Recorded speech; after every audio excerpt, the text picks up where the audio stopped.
Welcome to our talk, When Your Firewall Turns Against You. My name is Rashin Tabakuli. This is my colleague René Freingruber. We are working for the company SecConsult as security consultants. SecConsult has its head office in Vienna. We have branches all around the globe, from Canada to Singapore. Our team consists of over 100 white hat hackers. We perform more than 400 projects a year. We are also hiring, so if anybody is interested, just pass by after the talk or send us an application. SecConsult also has a SecConsult Vulnerability Lab, where we do active research. We disclose regularly vulnerabilities of major software products. We also analyze security products. That's also how we found the flaws in the carrier control firewall. Carrier control is a unified threat management system. It is available as hardware appliance. It includes firewall, IDS, IPS, gateway, antivirus, VPN, and so on. 60,000 companies worldwide use Carrier, and each company that has Carrier control in his infrastructure is potentially open for attacks. So we want to show two scenarios, attack scenarios, in this talk. They both lead to full remote code execution with root privileges. That means not only the firewall, but also the underlying company can be compromised. The first attack scenario will target carrier control administrators and makes use of typical web flaws. The second RCE will be targeting arbitrary carrier control users, and we'll also make use of memory corruption vulnerabilities. So before we go into the details, I want to spend a few words on the two terms, security product versus secure product. Often these terms get mixed up. People think that security products automatically are secure. So what is a security product? It's something that should add or enhance the security of the company. But it doesn't really mean that it is secure or not. So basically we can say a security product is good to protect from mass attacks, but on the other side it also opens new attack surfaces for attackers. So in this case, the firewall, for example, on the one hand, its aim is to protect the company. On the other hand, if it has some vulnerabilities, it puts the company at enormous risk.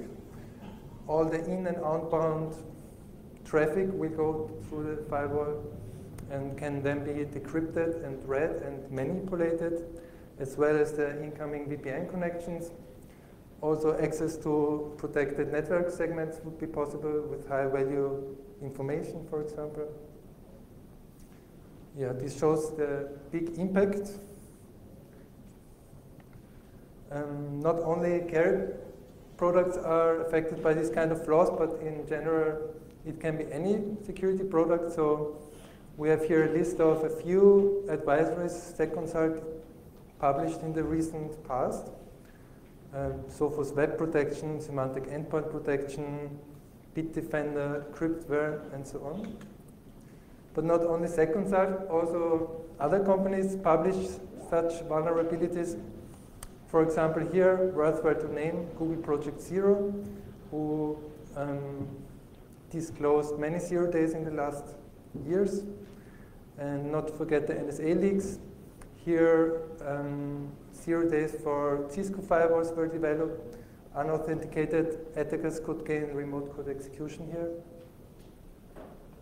Yeah. To come back to the main topic, we want to show you now the details of the scenarios. how an attacker can gain full control of carrier control. So everything started in 2015 when we contacted Carrier that they have some serious flaws in their software. This included SQL injection, cross-site scripting, and also one remote code execution, which was exploitable via cross-site scripting. Carrier responded quite fast, and they fixed these things, but really superficial. They just closed the cross-site scripting, but they didn't close the remote code execution vulnerability. So until today, in the latest product, latest version of carrier control, the issue still resides.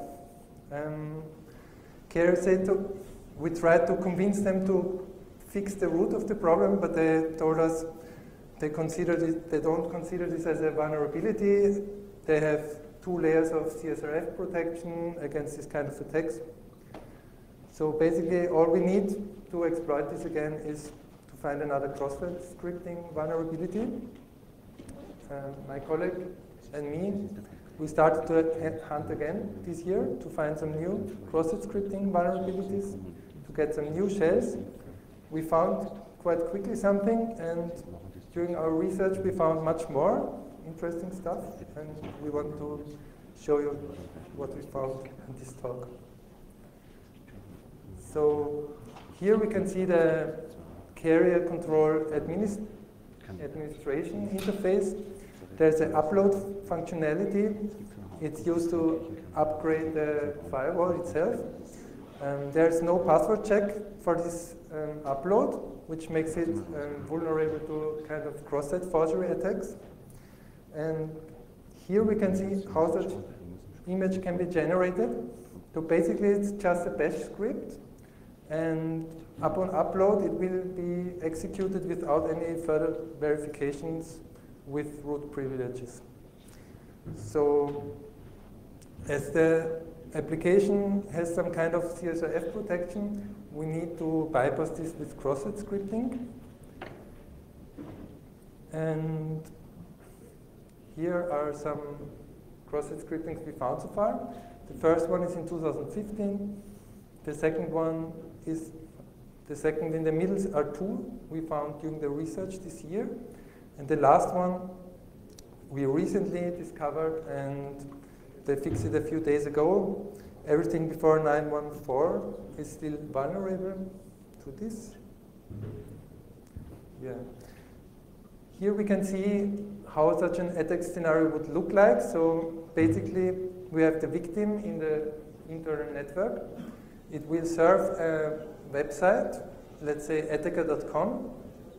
And this website will respond with some malicious JavaScript code. So once the response arrives at the victim, the exploitation starts from the browser of the victim and will be performed completely in the intranet.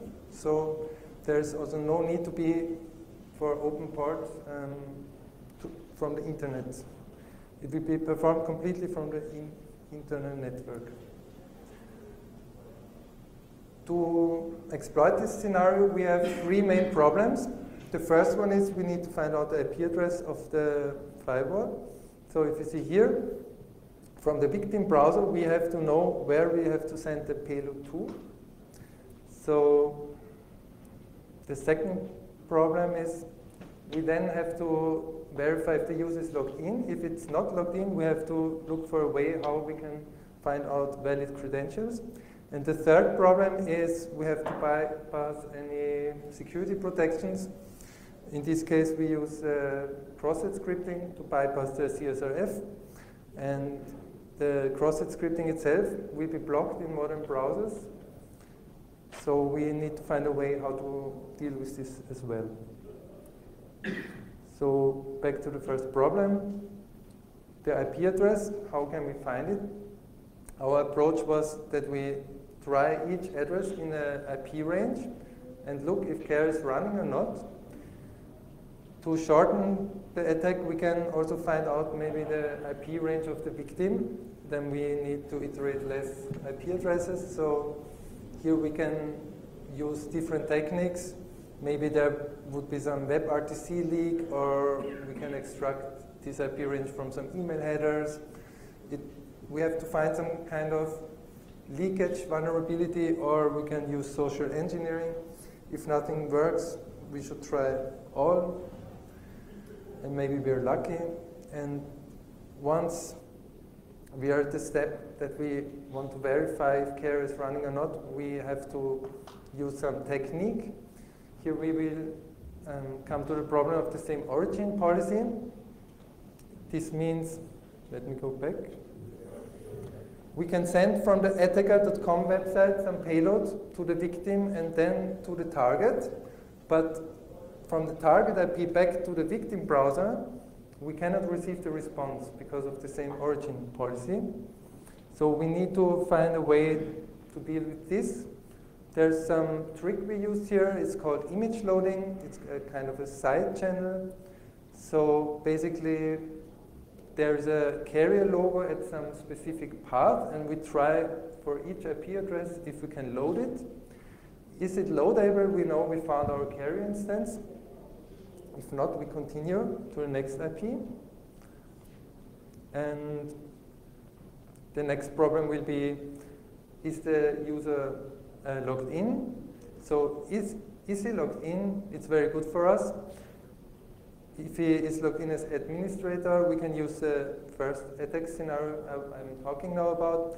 If he is logged in as a normal user, we can use the second scenario, which we will talk later about. If it is not logged in, still no problem. We can start a brute force attack. The login form of carrier control is not CSRF protected.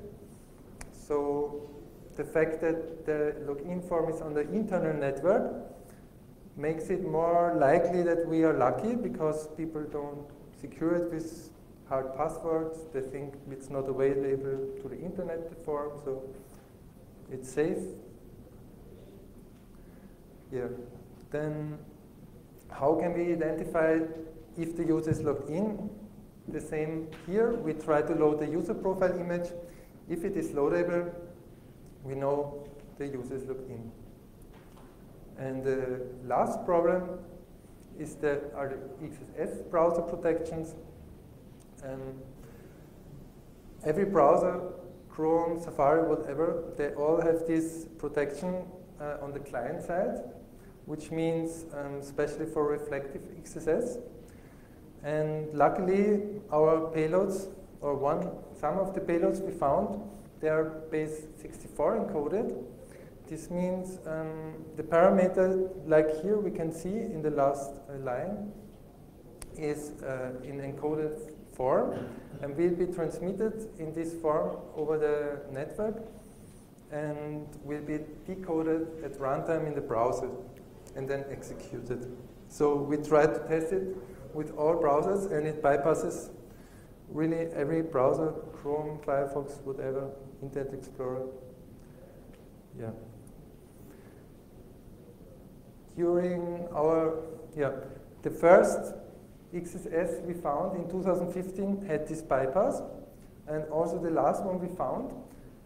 But during our research, we had just 2 cross-site scripting vulnerabilities without this bypass. So we thought about finding a solution for the second scenario, that somehow we can do the exploitation completely without cross-site scripting. And yeah, at this point, I want to hand over to my colleague, René Freingruber. He will show us how it is possible to attack also non-administrators in carrier control, and how to do it completely without cross-site scripting and by using memory corruption vulnerabilities.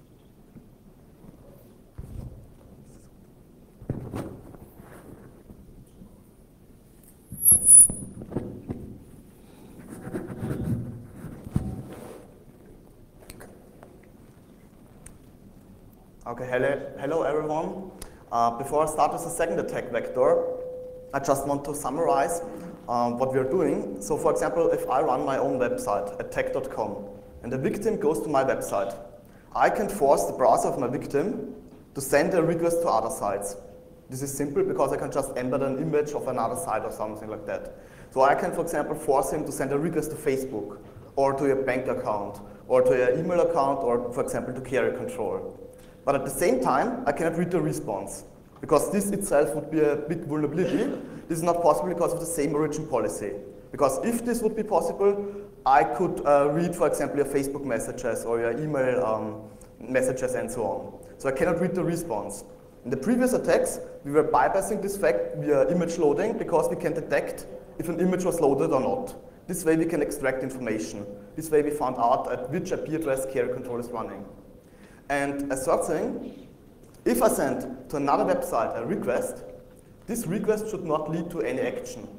So if you go to my website at tech.com and I force you to send a request to Facebook, you should not send on Facebook a message, or this request should not lead to the deletion of your account or to any other action. Because this would be cross-site request forgery, CSRF.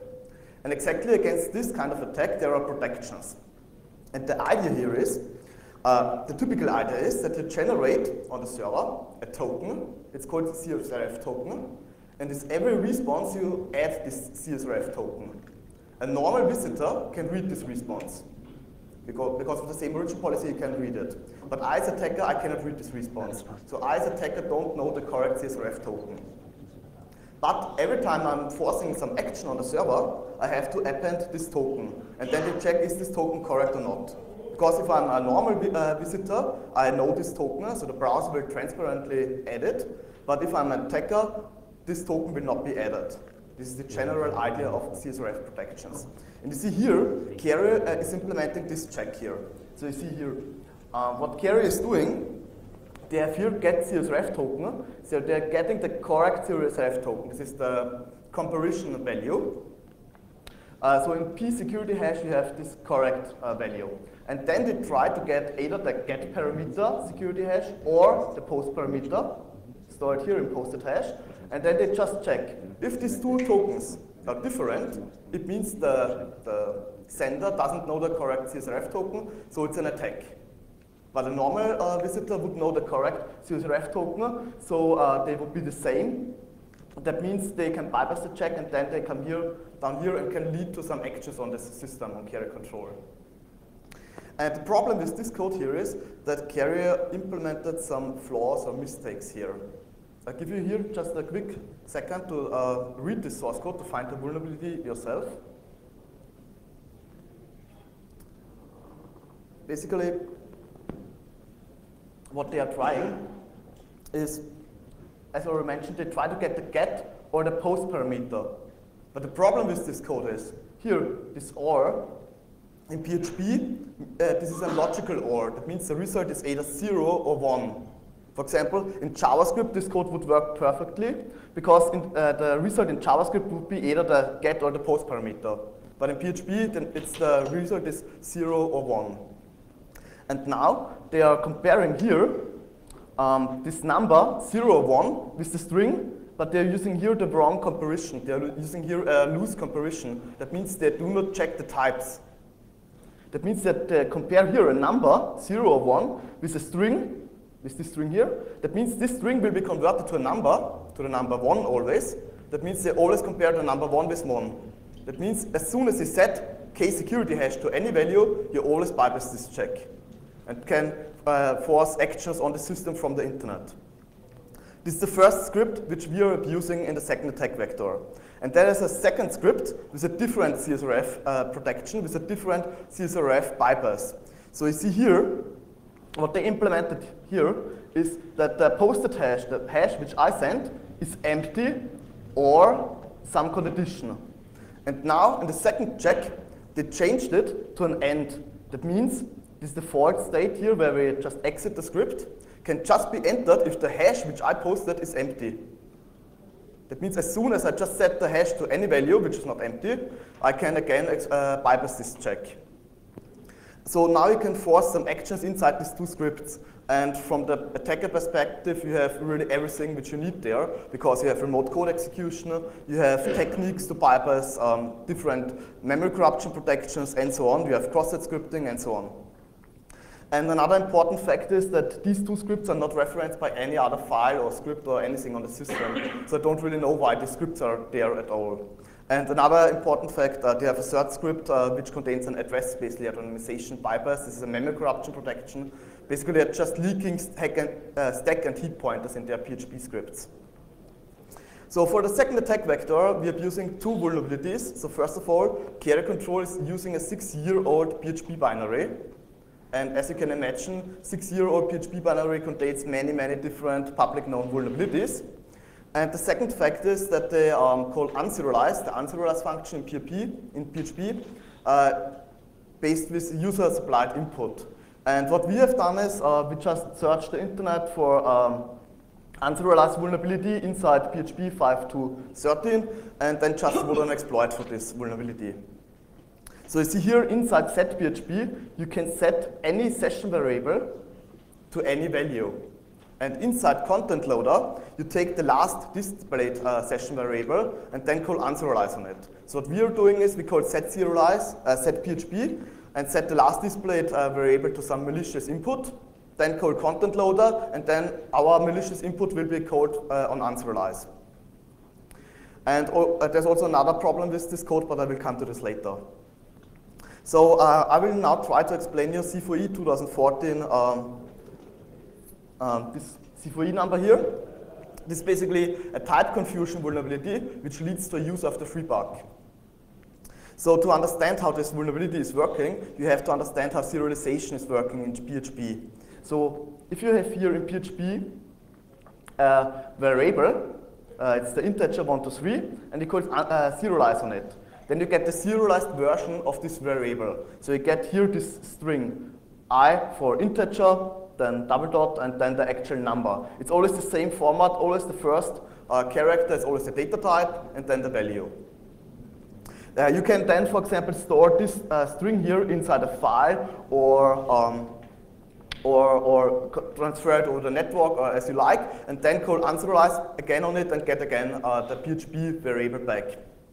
So here's another example. If you just store a double value, it just says here the first character says it's a double value. Or if you store a string, it just says string, the length of the string is 4, and then the actual string. You can make even more complex stuff like storing arrays. It's basically again the same. You see here array, it has 3 elements. So you have here 3 elements. And then it's always the first one is always the key. So I for integer 0, it's the key 0, then the actual value, integer 1 to 3, here the value, and then it again key value, and so on. And if you have a look at the source code of serialization in PHP, you would note that there are also references. So what you can do is you can also add references to it. So let's check how PHP is implementing it. So for example, I have this string, this is a serialized string. I transfer this via the network, or I send it to carrier control, for example, and then it calls unserialize on it, on this string. So internally, it will start to pass the string. So it passes here the first element, says, okay, this is an array with 3 elements. And there's a reference table, it's internally called varhash, where they store old references. So the first element here will just store to the first passed element here. Then they pass the next. Key value pair, keys are always skipped in the reference table, and all values are always added to this reference table. And then it just continues to pass this string until we reach here a reference.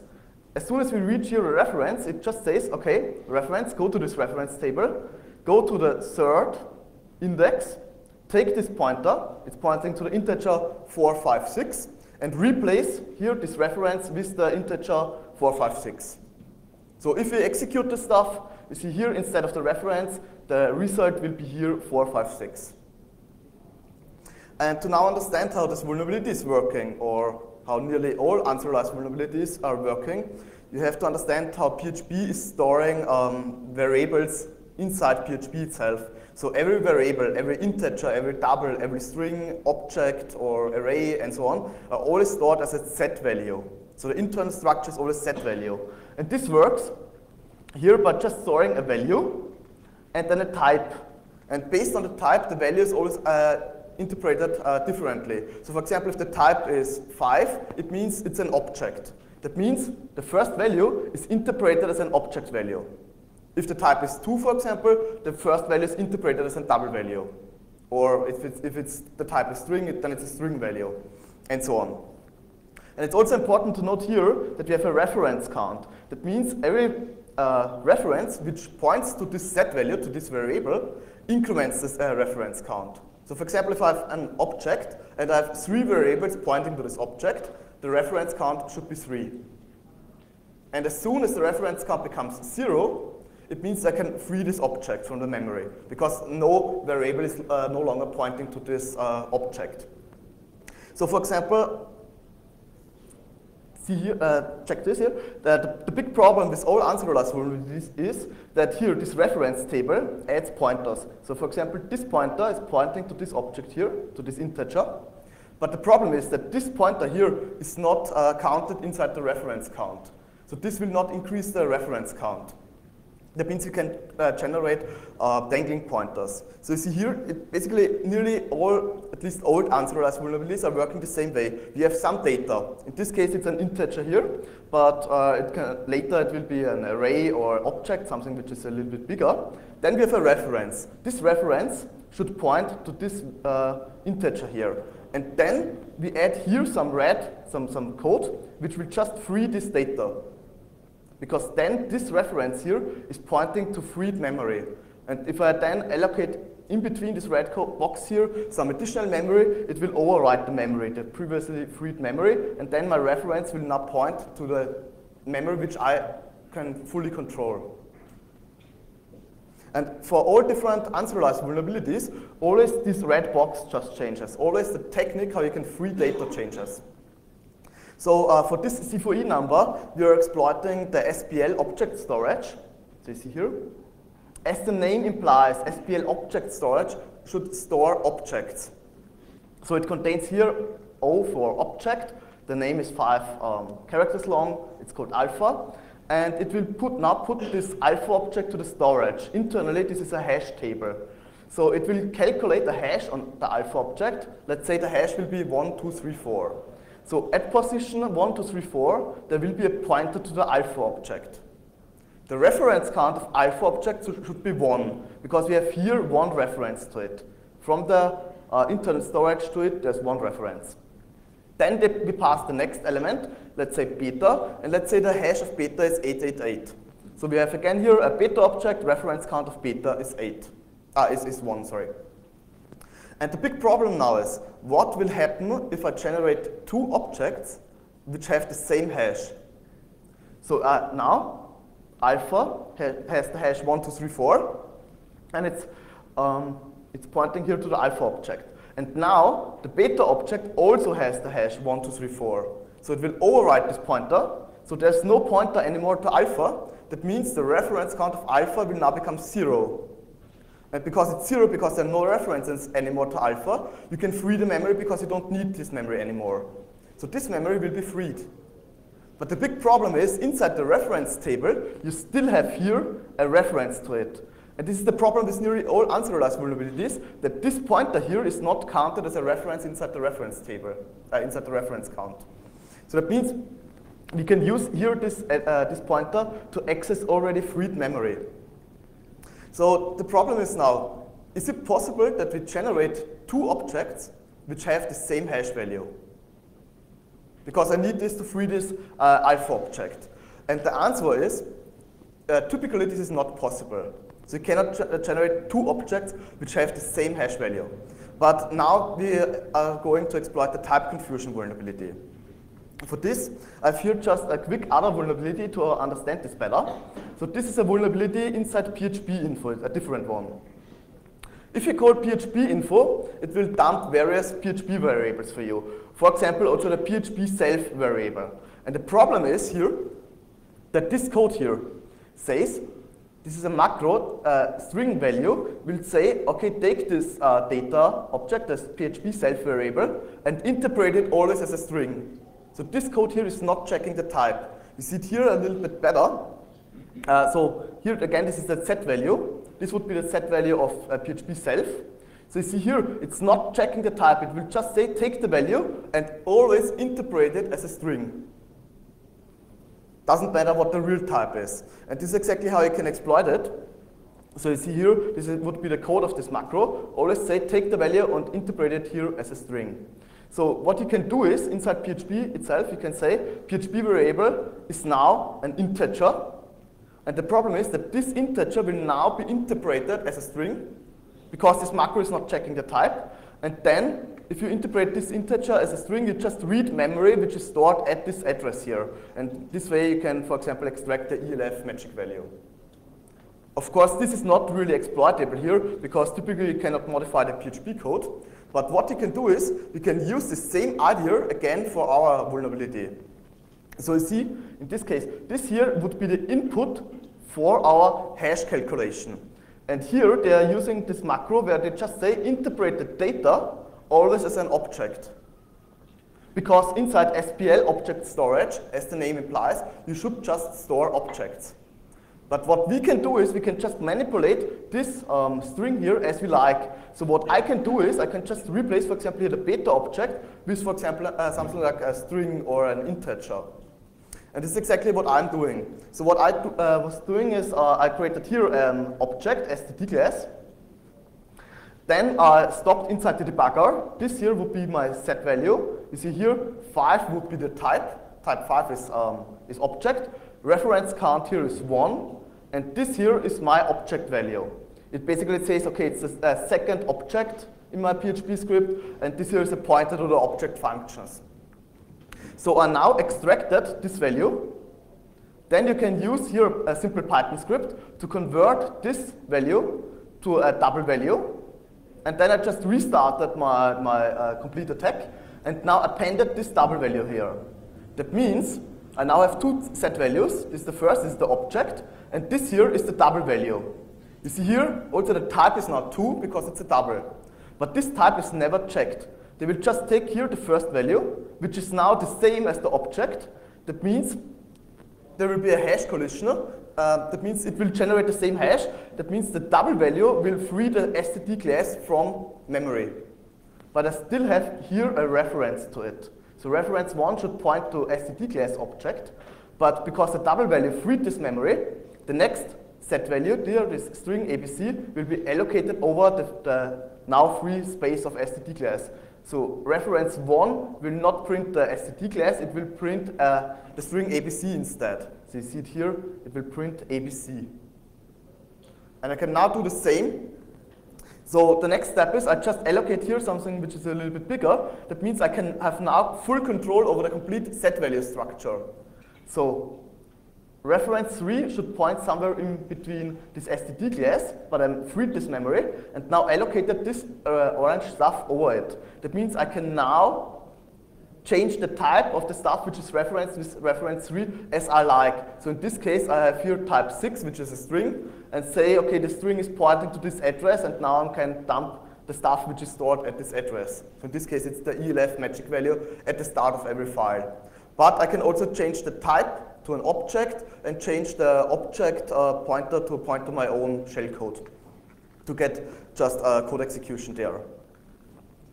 I will just get here into two problems. Perfect. Into two problems. The first problem is address space layer randomization. This is a memory corruption protection, which means that all data which is sent to a system is loaded at a randomized address. That means I don't know where my own data is in memory. But I have to let the function pointers point to my own code, and this is exactly the problem. I don't know where my own code is stored. And to bypass this protection, first of all, I could use the address space layer randomization leakage. So there's one script which leaks heap and stack pointers. But the problem is, because of the same origin policy, I cannot read this pointer here. For example, I could use Crosstalk Scripting again to read this pointer, but we wanted to write the second exploit without Crosstalk Scripting. So what I'm doing is, I make heap spraying. So as already mentioned, I can set any session variable to any value. So that means what I can do is, I can say the session variable x1 has this 4 megabyte value, the session variable x2 has this 4 megabyte value, and so on until the complete memory space is full of my own data. because then I can use any address because my data is everywhere. And it takes about, you see here, this Python script needs about 24 seconds. And then you see here I have full control over 2 different memory locations. So this way I can bypass address space atomization.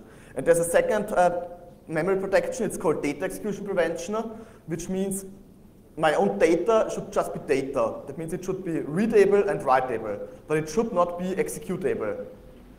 That means as soon as I try to execute it, I will just get a segmentation fault because it's not marked as executable. And what they typically do here is you apply return data programming. That means you're abusing already existing code, and this already existing code marks my own code as executable. But I don't have enough time to explain this here in detail. If you're interested, just come to me afterwards. But what I'm doing is basically I just try to find the function mProtect, which can be used to make data executable, and then I just call it. So this would here be the rob chain, but I will just skip this. So I will now show you the demonstration that you see this is really working. I have here carrier control inside my virtual machine running. You see here, this is the internal IP address. So now the victim goes to my website. A typical website would not look like this. It would look like a normal website. So a victim would not see that an attack is ongoing. So this is just this debug output that you see what is really going on behind.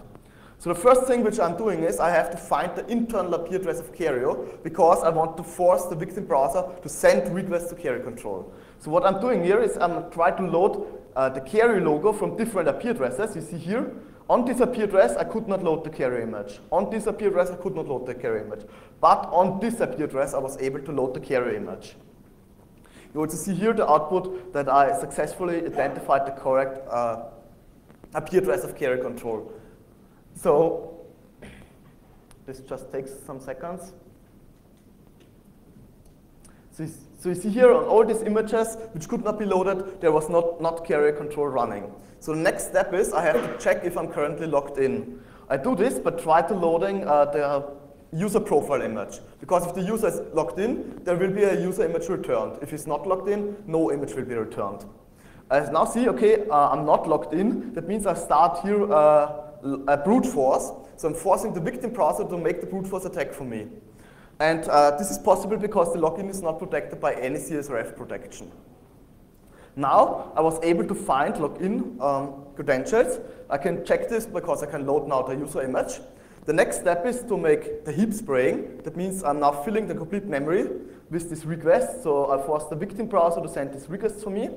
I will just skip this. This is about 24 seconds. So the next step is I just call then setPHP to set my unserialized data, and then content loader to invoke unserialize on it. And as a result, I will receive here a reverse root shell. So it's also working even if no port is open from the internet. And you see here, I now have a reverse root shell on Carrier, and I have full root privileges. And now I can, for example, start to attack further the company network. I have access to all DMZs because I'm on the firewall. It's also the VPN gateway, so I can sniff VPN credentials or the complete VPN traffic. I can inject something. Okay, perfect. And so on. Or I can just dump here the hashes of the users. Yeah, I have here just some slides about the vendor response. So this is a quick summary about the vulnerabilities which we found so far. And this is the vendor response. So first of all, they fixed many of these vulnerabilities very fast, but only really superficially, not the root cause of all the problems. And to some of the vulnerabilities, they just said, okay, we do not consider this as a vulnerability at all, and therefore we will not fix it, which is kind of strange. Yeah. So again, to the first attack vector, you just need cross-site scripting again because the remote code execution was not fixed. So just have to find cross-site scripting to exploit this. And in the second attack vector, they basically just removed all codes to unserialize, but they're still using this 6-year-old PHP binary. And there are many other problems in the 6-year-old PHP binary. So you can just take another PHP function with also a public known vulnerability, or you can just start fussing it with EFL or something like that to find again new ways to get your remote code execution. And I think there are some lessons which we can really learn from this tech vector. So first of all, for administrators, I see really often when I'm at internal audits that administrators have in internal systems very weak credentials, and they just say, okay, it's just an internal system, you cannot access it from the internet, and therefore we can just use weak credentials. But here we see you can brute force internal credentials, even if no port is open. And also for vendors that they fix problems at its root, not superficially, like they're doing, because they're not updating PHP. They cannot update PHP, because we'll come to this later. Or also for PHP, because PHP was not counting the reference count, and they always just fix the problem where you can free data, but not that the reference count is not counted. And a third lesson is that vendors should use security experts at the design phase, because the problem is that Kerry wrote their complete code based on PHP 5.2.13. So they just extended PHP 5.2.13 with C code. And from PHP, they just code their own C code always. That means their complete code is now bind to PHP 5.2.13, and that's why they cannot update it. And if they had a security expert at the design phase, they would not have this problem, and that means they would have saved a lot of money. And yeah, again, second side is hiring. So if you're interested and want to work in a leading security company, you can just come to us after the talk or just send an email to us. Thank you for your attention. And if you have questions, you can ask me now or just come to me after the talk. Can I come to you?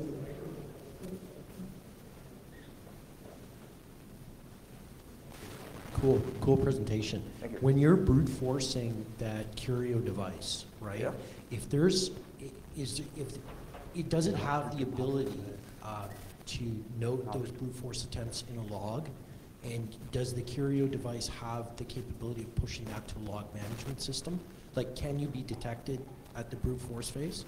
Don't really know. I think that on the first slide, there were some notes that they're using antivirus or IPS detection systems and so on. So you see here, they say they have IPS and antivirus and all that kind of stuff, but we don't really note that. So we also had a look at the log files inside the web interface, and there were nothing there about our attacks. So yeah. I think over there is. Hey, thanks for your talk. I found interesting what you said at the beginning with the security products versus secure products, and I think the conclusion there is maybe a much more radical one, that basically I think good security is about reducing attack surface. And a lot of the security we do is actually adding attack surface by buying more boxes that should give our network security. And as you showed, many of those boxes, I mean, that's not just the vulnerabilities you found, but the whole design is horrible. Yeah. Yeah, exactly. So I think I think this shows a much more fundamental problem that the way we're doing, or many people are doing security is wrong. And it should be about simplifying, introducing attack surface, and not about buying as many security boxes as possible. Exactly. So what you're doing is with such security products, you're preventing mass attacks. But at the same time, you increase the attack surface. So for advanced attackers, there are more possibilities to come into a company.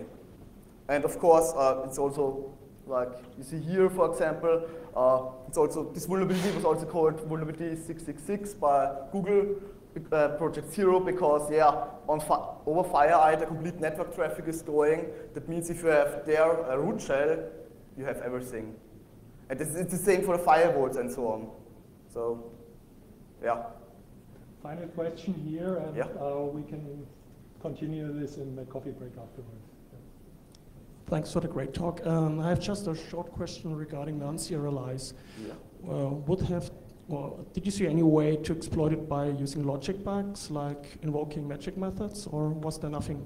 This was not working because then you need a PHP object, So you mean this wake up and stuff like that in PHP, or? Not using memory corruption, but reusing existing functionality and calling logic. Yeah. So what you can do is you can send there some, instead of SP, so let me just go to this slide here. So for example, this is the string which I would send to them, and instead of SPL object storage, I could add here some other PHP objects or classes, which invoke then, when they are unserialized, default functions like wake up and so on. And if I can then manipulate the data which they use to work, then I maybe can get also remote code execution and stuff like that. But the problem was that they are not using any PHP classes there. So that was why we were not able to make this like this. But Thanks. yeah. Okay, thank you. Just a small comment on using PHP on a security device like that. At least they should update it, and also the coding standards, they should not call unserialized on user-supplied input, yeah, and many other problems. But using PHP in the first place is not the problem in your opinion, or? I would not comment on it yet. Okay.